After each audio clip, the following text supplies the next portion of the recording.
We're going to do a really nice 1 octave exercise. It's using the diatonic C major scale. In other words, it's not pentatonic, it's all 7 notes of the C major scale. And although we're starting on the note A, which implies the relative minor, we'll cover the theory later, this is in the key of C. Now the first block position is going to be this.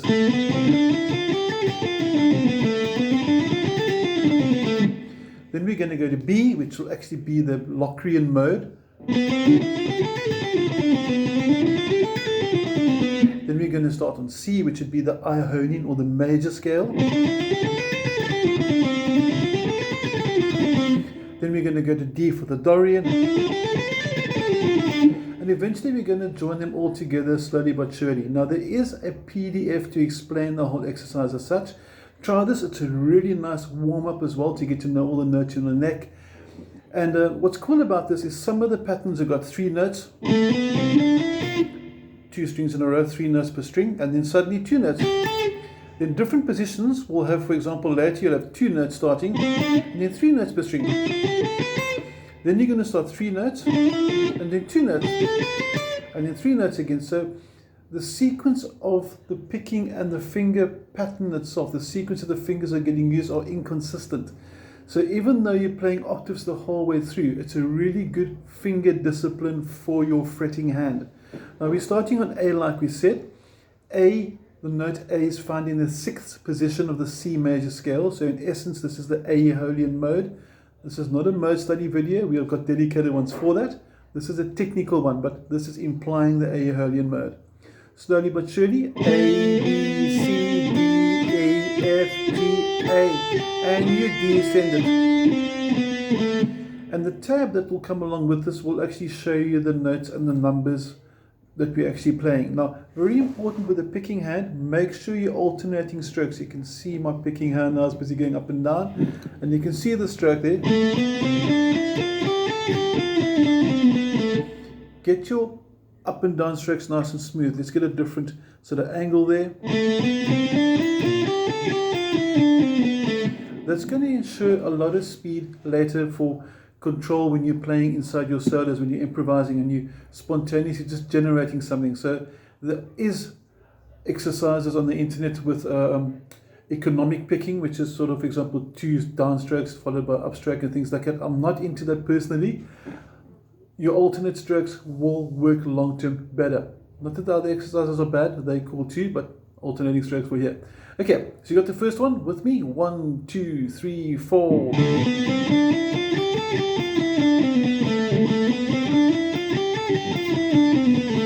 Then you go to B. Now B is the 7th note of the C major scale, where we find the Locrian mode, which starts in a semitone. So it's going to go B, C, D, E, F, G, A, B, and back down. And we do each one twice just to reinforce the finger sequence. Now at the beginning of the video I was talking about the fingers not following a consistent pattern, and just to reinforce that, to explain again what I mean and why this is a nice dynamic control exercise for your picking and fretting hand. Let's look at the first one again. I'm doing 3 notes on the 1 string, 3 notes here on the next string, and then 2 notes on the following string. When I do the Locrian, I'll start off with 3 again, 3 again, and then 2 again. So we got 1, 2, 3, 1, 2, 3, 1, 2, and obviously back. But the next one now, being the note starting on C, this is where the first variation kicks in. It's going to be 2 notes, being C, D, then 3 notes on the next string, and 3 notes on the next string.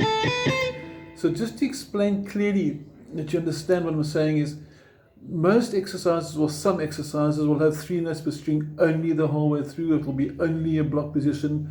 What's nice about this one over here is we're going 3 notes, 3 notes, 2 notes, 3 notes, 3 notes, 2 notes, 2 notes, 3 notes, 3 notes, and the next one's going to be 3 notes on the string, 2 notes, and then 3 notes.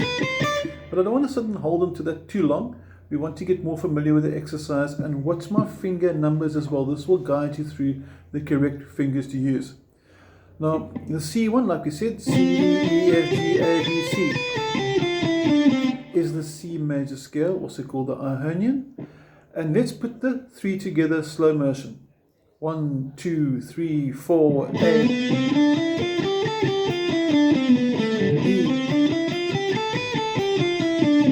C. Then next up is D. And you'll notice that the whole way through we're basically allocating one finger per fret as best as possible. The pinky is working, and as we mentioned, the alternate strokes. So make sure for efficiency that you're using the correct finger notation and the strokes. Now also on the tonality side, we can also get into understand or hear what does the Dorian sound like, starting on D. Then we can start on E, for example, which will go E, F, G, A, B, C, D, E. And so we progressively work our way up until we get something like this slow motion. 1, 2, 3, 4.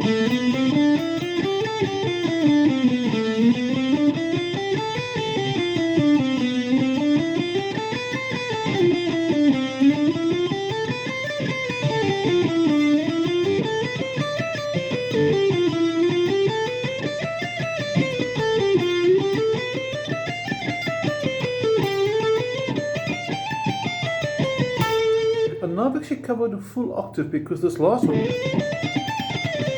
is an octave for the first one. And obviously you want to then get your picking as fast as possible. So metronome is definitely the way to go.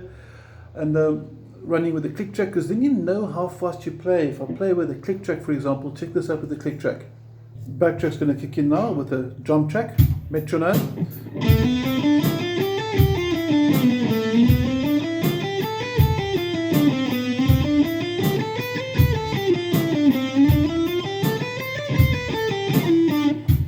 Gradually increase the speed. For example, that was 80 beats per minute, 80. You take it to 90.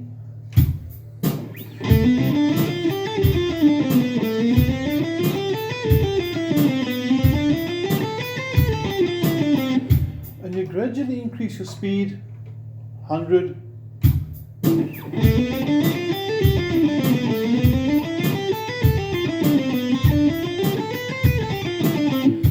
And this way you get to monitor your own progress. So as you get to sort of 120, now this is where the speed starts kicking in quite nicely. So I might fluff this one.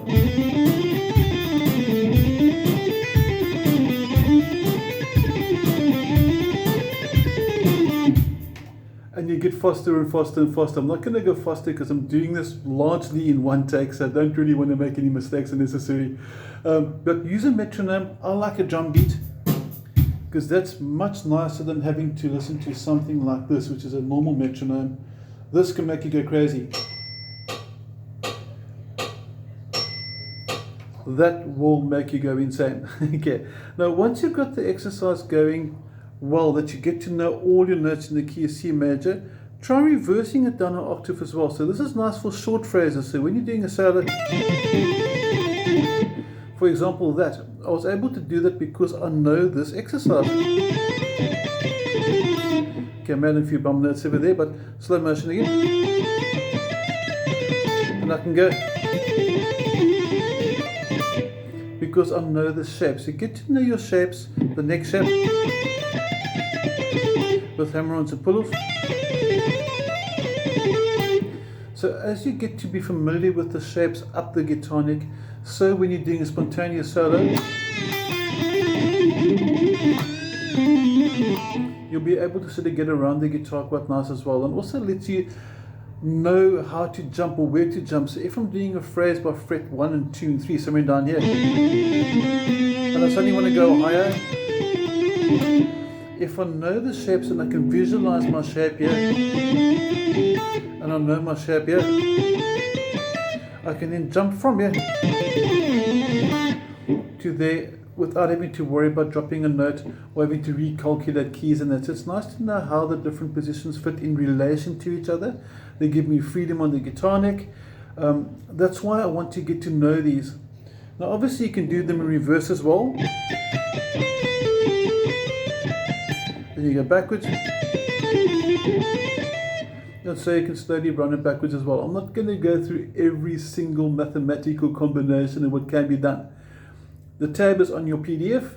get to practice it, and then you can even have some blues fun with it as well. So even though this sounds pretty much 80s retro hard rock,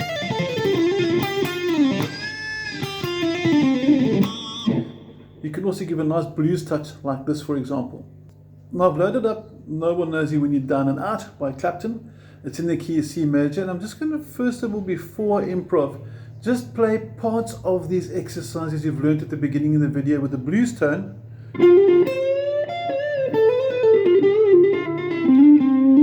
Sounds quite cool, and you're going to put it with this. And check how nice the scale first of all sounds.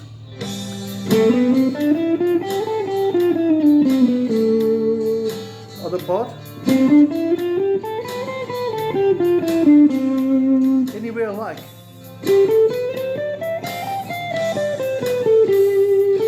Backwards. So that part sound is quite nice, and if I know these shapes now, I can improvise.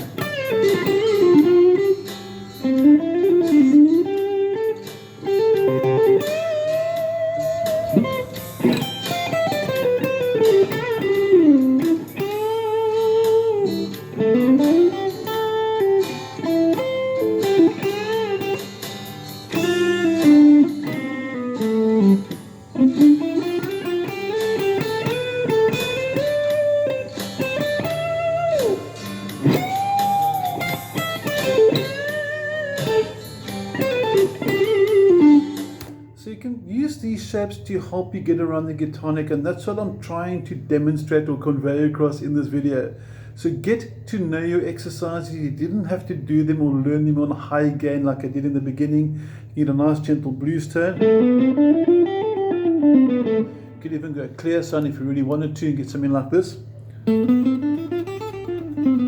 So it's not about the tone that I use, that's about getting to know the notes, where to find them, how they relate to each other in a specific key as you go up the fretboard. End of the day, you want to have total freedom from up here to down there, anywhere in any key. So if you do this as an exercise and you can visualize the interlinking, how the different shapes join themselves, you'll see this on the PDF file, then you're going to help unlock your guitar neck. So a nice way to start. Obviously there's a lot of other exercises as well. This is one approach that you can use. So I hope you enjoyed this. I hope it made sense, and I hope it helps. Have an awesome week. Take care.